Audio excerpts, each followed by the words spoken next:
Welcome back, Canonites, for the next episode of the Halo 4 Armory series. With a new focus on the Forerunners came a need to flesh out what kind of weapons a hyper-advanced species would use. Previous Halo games only gave the briefest of glimpses with the Sentinel Beam and some of the weaponry employed by Enforcers, but little beyond that. It was basically a blank slate for 343 to make almost anything they could want. And we basically got a lot of Forerunner reskins of existing weapons, though there are some unique ones mixed in there. But we're not here to talk about disappointment, we're here to analyze the Halo 4 Forerunner, or rather Promethean, Armory. Starting things off is one of the more unique weapons in the Promethean arsenal, the Z110 Directed Energy Pistol / Exotic, aka the Bolt Shot. Right away, we can see that the UNSC adapts a similar designation scheme to the one applied to Covenant weapons, though with a Z at the beginning. What the Z stands for remains unclear. As for the gun itself, the Bolt Shot is a close-range particle dilator optimized for infantry combat against organic tissue, notably Flood supercells. It came into use after the first century of the Forerunner Flood War, though variants of its core technology existed prior. Initial UNSC encounters with the Bolt Shot found it integrated into crawlers and Promethean Watcher constructs. These first encounters found the Bolt Shot had two primary firing modes: semi-automatic individual shots, and a charged shot that acted not unlike a shotgun.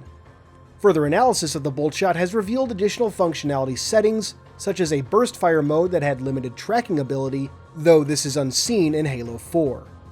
During the closing ages of the Forerunner Flood War, a powerful Promethean warrior servant named Endurance of Will was known to have carried two customized Bolt Shot variants known as Open Hand and Closed Fist. These would eventually find their way into UNSC wargame simulations, though how is a closely guarded ONI secret. Up next is the Z130 Directed Energy Automatic Weapon or Suppressor, aka the Promethean AR. The history of this weapon stretches all the way back to the Cradle conflicts, a Forerunner civil war in the distant past. Fun fact, the monument that makes up the map Warlord in Halo 2 Anniversary was erected in memory of this conflict. Further, the leader of the Forerunner warrior servant forces during that time, Bitterness of the Vanquished, was the Didact's mentor. Despite its long service, the Suppressor didn't rise into prominence until the Human Forerunner War, 10,000 years before the firing of the Halo array. Using conventional coil set architecture, it fires bolts of hard light in rapid succession, which were found to be highly effective against the Flood. For this reason, it was a favored weapon during attempts to retake Flood-controlled vessels.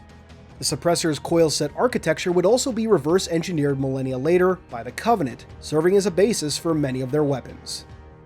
Like all Promethean weapons, the Suppressor is held together, at least in part, by an energy shield, allowing it to self-assemble.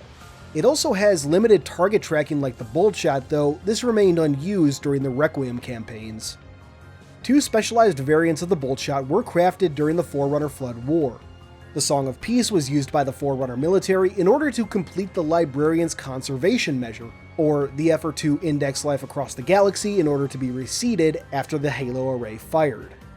The Razor's Edge was crafted in desperation as extinction loomed. It fires fast-moving, metastable energy shards that can create a super combine explosion if enough are embedded in a target quickly enough. As before, neither are present in Halo 4. The Suppressor is commonly used by crawlers and crawler alphas, along with Promethean Knights. The Z250 Directed Energy Engagement Weapon, or Light Rifle, is another Forerunner light mass weapon originally used during the Human Forerunner War, primarily for large sieges on human redoubts. A marksman's weapon, the light rifle fires 3-round bursts when unscoped. When scoped in, each 3-round burst is consolidated into a single, stronger precision shot. Two primary variants of the light rifle exist. The Barbed Lance features an increased rate of fire and larger magazine to better combat the Flood, though it ultimately provided little advantage. The Dying Star was another specially designed light rifle, its adhesive pulse wave explosives intended to combat the highly mobile and mutable Flood pure forms. Neither the Barbed Lance or Dying Star appear in Halo 4. The light rifle is one of the more common weapons utilized by Promethean Knights, though there have been some limited records of it being found among the shattered remains of Promethean crawlers. The Z180 Close Combat Rifle / Asymmetric Engagement Mitigator, or the Scatter Shot if you don't want to tie your tongue up, is a Forerunner shotgun. A popular gun among builder security, a military force within the builder rate, the scattershot fires pellets of ionized particles designed to prevent the flood from reusing corpses by disintegrating their targets. Aiding in its lethality is the ability for these pellets to ricochet off surfaces.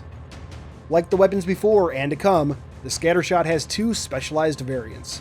The first is Loathsome Thing, an overall improved model that deals more damage, holds more rounds, and fires faster. Who made these scattershots is unknown, though two are known to exist, and it is said they were drenched in the ichor of uncountable flood across hundreds of thousands of different hives. The second is the Didax Signet, a handcrafted scattershot given to the Didax most elite Prometheans. If you're unaware, the Didact was the original Didact and the one we fight in Halo 4. The Didax Signet fires stronger, faster-moving rounds with better range than the average scattershot, and even features a limited tracking capability after ricocheting. At least one was known to have found its way to Genesis, a Forerunner shield world. Naturally, neither of these variants appear in Halo 4. The scattershot is the most common weapon of Promethean Knight battle wagons. Next is the Z750 Special Application Sniper Rifle, also known as the Binary Rifle, a powerful long-range weapon considered to be a brutal masterpiece of Forerunner weaponcraft. Equipped with twin core-mounted particle accelerators, the ionized particles fired from this weapon contain jacketed antimatter particles.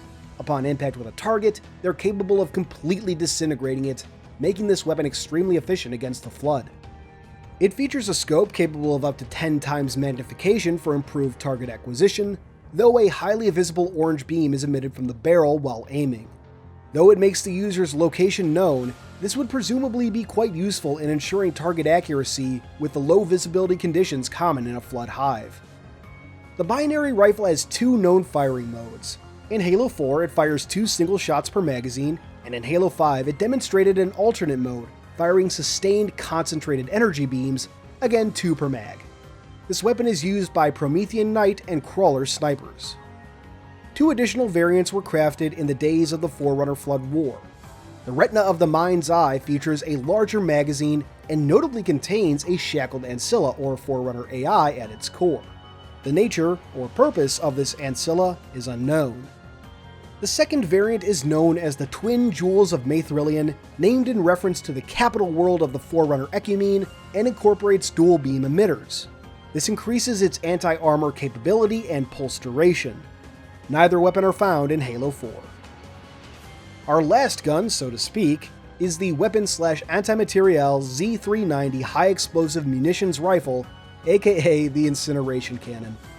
Designed for the strategic purge of infected sites, particularly locations believed to house grave mines or spore mounds, the Incineration Cannon fires 5 antimatter-infused streams of concentrated explosive particles that will disintegrate their target.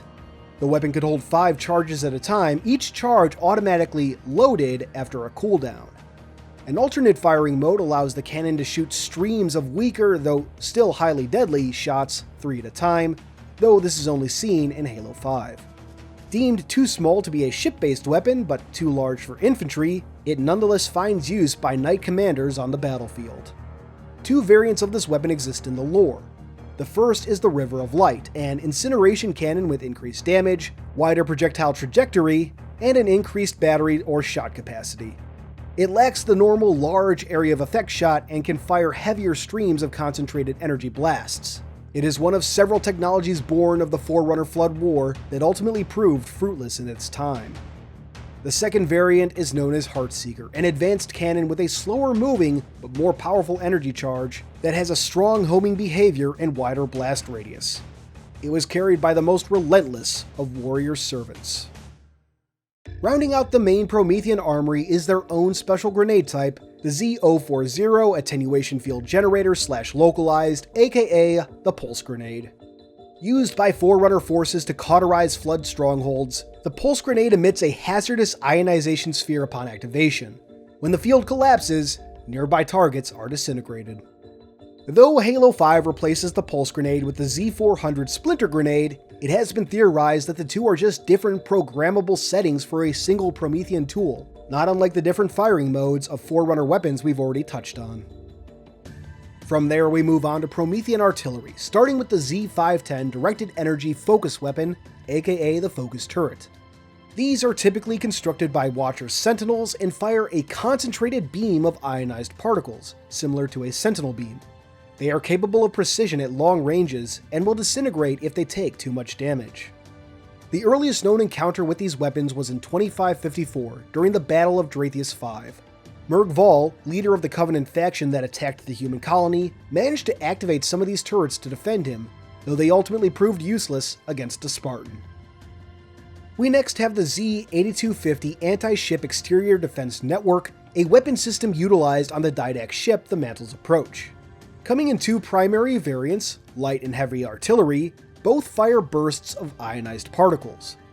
Heavy artillery cannons have also been seen used to defend sites on Requiem during the Requiem campaign.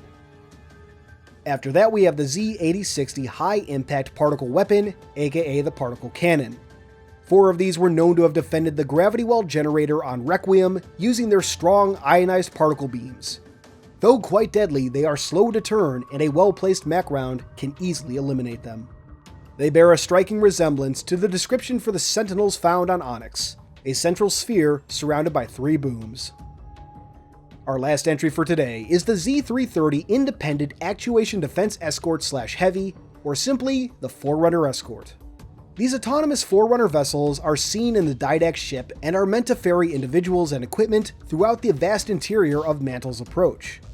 Very little is known about them beyond their primary purpose, though they are capable of holding up to 50 personnel. And that concludes the Halo 4 Forerunner Armory. Lore-wise, the Armory contains a ton of cool details, especially once Halo 5 came along with its weapon variants, and it really fleshed out the rather limited armory of previous games.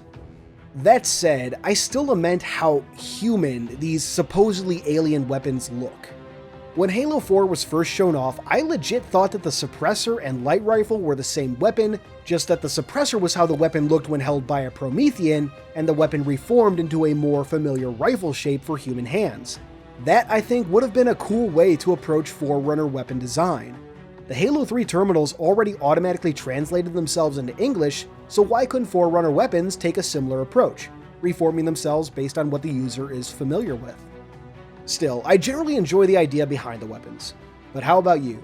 How do you feel about the Forerunner arsenal that 343 developed? What are your favorite weapons in terms of lore and then gameplay?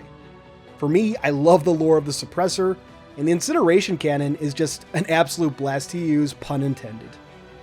But let me know your thoughts in the comments below. Thanks for watching as always, and until next time, this has been Halo Canon. Special thanks to our theoretical patrons. If you'd like to see your name here or get a direct shoutout, check out patreon.com/halocanon. You can simply support the channel or get additional benefits, such as behind-the-scenes materials and shoutouts like this. However, your continued viewership is more than enough for me. If you enjoyed this video, please consider giving it a thumbs up and maybe even subscribing to the channel if you aren't already. If you really enjoy this, turn on that notification bell so you can be among the first to see new videos when they release. But for all my fellow Canonites, keep on being awesome.